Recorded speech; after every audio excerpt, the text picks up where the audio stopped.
Income tax को पूरी तरह अबॉलिश करना चाहिए। और ये नहीं कि मैं कह रहा हूँ या हर्ष मान रहे इस बात को, आप अपने ऑडियंस से पूछ लो, जितने लोग सुन रहे हैं वो कमेंट करके बता दें कि अगर मान लो इनकम टैक्स पूरी तरह से समाप्त हो जाए तो ब्लैक मनी खत्म। क्योंकि ब्लैक क्या है, जो इस पर टैक्स नहीं दिया जा रहा वही तो ब्लैक है। अब इनकम टैक्स ही खत्म हो गया। अभी क्या हो रहा है, किसी के पास 1 करोड़ रुपए है, वाइट में नहीं है, कैश में है। अब वो ना गाड़ी खरीद सकता है, अब वो ना घर खरीद सकता है, ना वो कोई कपड़े खरीद सकता है, ज्यादा कुछ भी नहीं कर पा रहा वो पैसे को, वो पैसा इकोनॉमी में आ ही नहीं रहा। मान लो इनकम टैक्स को अबॉलिश कर दिया गया तो उस पैसे को लेके जाके आप गाड़ी खरीदने जाओ, 1 करोड़ रुपए कैश ले जाओ, उसको यूटिलाइज कर सकते यूटिलाइज कर, वो इकोनॉमी में पैसा आएगा, लीगली यूटिलाइज लीगली आएगा, इकोनॉमी में आएगा तो इकोनॉमी ग्रो कर जाएगी। भारत की इकोनॉमी, भारत की अर्थव्यवस्था एकदम से बूम कर जाएगी अगर इनकम टैक्स को अबॉलिश किया।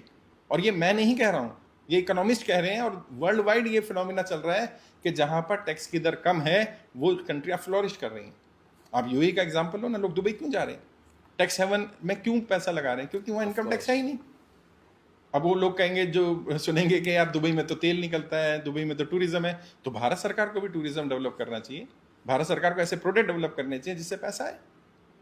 इनकम टैक्स को अबॉलिश करने से ही, अकेला एकमात्र इनकम टैक्स से ही देश की इकोनॉमी कम से कम 5 फोल्ड बढ़ जाएगी। और लोग कहते हैं कि जी फिर देश कैसे चलेगा, तो देश के लिए जीएसटी है और टैक्सेस हैं और सिस्टम है, उसका सिस्टम डेवलप किया जा सकता है। एक्चुअल में देश को ऐसा वित्त मंत्री चाहिए। और जब मैं ये बोलता हूँ तो लोग कहते हैं आप वित्त मंत्री बनना चाहते हो। अरे मेरे बनने से क्या होगा, आप बन जाओ, मैं बन जाऊं, कोई भी बन जाए, नरेंद्र मोदी जी ऐसे व्यक्ति को वित्त मंत्री बनाए जो इकोनॉमिक कंडीशन को ठीक करने के लिए नॉलेज हो और समझ सकता हो, और इंप्लीमेंट करने के लिए मेरे पास पूरा ब्लूप्रिंट है। मैं सिर्फ ये नहीं कह रहा कि इनकम टैक्स को अबॉलिश करेंगे, इनकम टैक्स को अबॉलिश करने के बाद भी सरकार का टैक्स कलेक्शन कम नहीं होगा, ऐसा सिस्टम बनाया मैंने। लेकिन कोई बात ही नहीं करना चाहता है उस पर।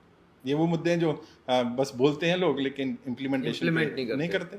और कर दें अगर, तो जनरली देश की इकोनॉमी ठीक हो जाएगी। तो शाहनवाज जी, जैसे आपने कहा अगर इनकम टैक्स को अबॉलिश किया जाए तो उसका जो एक होता है ना बैलेंस कैसे बनेगा, जैसे अगर कहाँ पे। मेरी बात छोड़ो, मैं कह रहा हूँ सुब्रमण्यम स्वामी जी ने कहा, उन्होंने कहा जी इनकम टैक्स को अबॉलिश करो, तो उन्होंने कुछ सोच के कहा होगा, विद वो तो फाइनेंशियल एक्सपर्ट हैं डेफिनेटली। और वो क्या कहना चाह रहे हैं, या मैं थोड़ा सा और इसको डिटेल में बताता हूँ। होता क्या है, इनकम टैक्स वैसे भी टोटल टैक्स कलेक्शन का 10 या 12% है, और इनकम पे टैक्स क्यों लगना चाहिए, मैं कितना कमाऊंगा ये सरकार क्यों तय करना चाहती है, मेरे खर्चे पे टैक्स लगाओ ना यार। और ये बात किसी को भी हजम नहीं होती है कि इनकम टैक्स क्यों लगाया गया। और इसका इतिहास पढ़ो, कब लगाया इनकम टैक्स, 1857 की क्रांति जब सफल हो गई तो अंग्रेजों को लगा यार ये पैसा कहां से आया, कहते लोग कमाते हैं, कह रहे इन पे इनकम टैक्स हो। तो इनकम टैक्स एक्ट 1857 की क्रांति के बाद लगाया गया इंडिया को गरीब बनाने के लिए। और कितना, 97%। 97% समझते हैं, आप 100 रुपए कमाएंगे तो 97% रुपए आप टैक्स में देंगे। और आज भी सरकार इनकम टैक्स के रूप में 33% पैसा ले रही है। मैं 1 करोड़ कमाता हूँ, 33 लाख सरकार को चाहिए। क्यों चाहिए भाई, सरकार ने उसमें मेरा क्या योगदान दिया, मेरे पैसा कमाने में सरकार का कोई योगदान नहीं।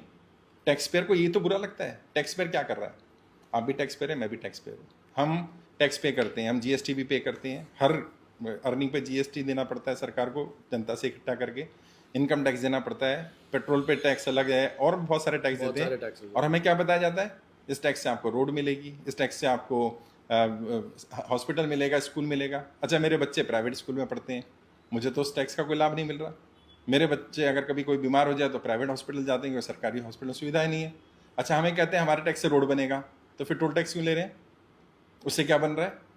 प्रॉब्लम क्या है सरकार के टैक्स कलेक्शन का, और ये बहुत सारे लोगों को पता नहीं है, टैक्स कलेक्शन का 25% से ज्यादा तो ब्याज में जा रहा है जो सरकार ने लोन लिया हुआ, हाँ, और 25% से ज्यादा सैलरी में जा रहा है सरकारी एम्प्लॉयज की।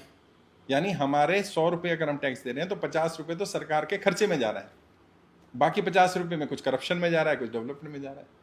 और गरीबों को तो फिर भी टैक्स का बेनिफिट मिल रहा है, टैक्स देना नहीं, प्लस उन्हें घर मिल जाएगा, उन्हें राशन मिल जाएगा, उन्हें कुछ सुविधाएं मिल जाएंगी।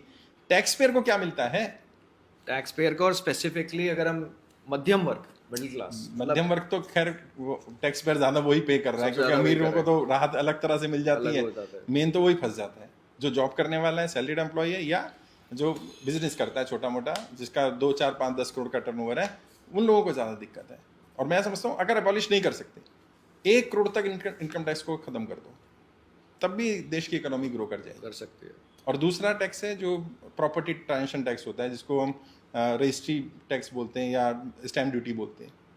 मैंने घर खरीदा, आपने बेचा, सरकार को 7% का कमीशन क्यों चाहिए भाई, डीलर जो बेच रहा है उसको 1% 2% मिलेगा, सरकार को 7% स्टैंप ड्यूटी चाहिए। क्यों चाहिए और हर बार क्यों चाहिए?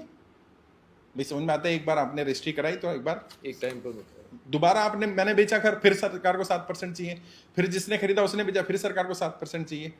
तो यानी कि 10 बार अगर वो प्रॉपर्टी ट्रांसफर हुई तो सरकार ने उस पर जितनी प्रॉपर्टी वैल्यू ने उससे ज्यादा कमा लिया। तभी लोग क्या करते हैं, अंडर वैल्यू करते हैं प्रॉपर्टी की, क्योंकि 7% देना पड़ेगा पेपर रखने की। तो सरकार क्या कर रही है, रजिस्ट्री का मतलब क्या, पेपर रख लिया ना सरकार ने, ऑथोराइज कर दिया, स्टैम्प लगा दी। तो स्टैम्प लगाने की कीमत 7% क्यों, परसेंटेज में क्यों? 1000 रुपये फीस ले लो, 2000 ले लो, 5000 ले लो। 1 करोड़ की प्रॉपर्टी में 5000 रुपये सरकार के, 1 करोड़ की प्रॉपर्टी 1 लाख रुपए सरकार की। तो सर इन्हीं चीजों में हम काफी वर्ड सुनते हैं ना, सर्कल रेट, वो तो अलग चीज है, अलग चीज हो गई, क्योंकि वो अलग वो चीज तो हो गई। ब्लैक व्हाइट चल रहा है। Black white लेकिन चल रहा असली दिक्कत क्या है, लोगों से पैसा लिया जा रहा है और लोगों को पैसा लौटाने का कोई सिस्टम नहीं बन रहा। मेन जो समस्या वो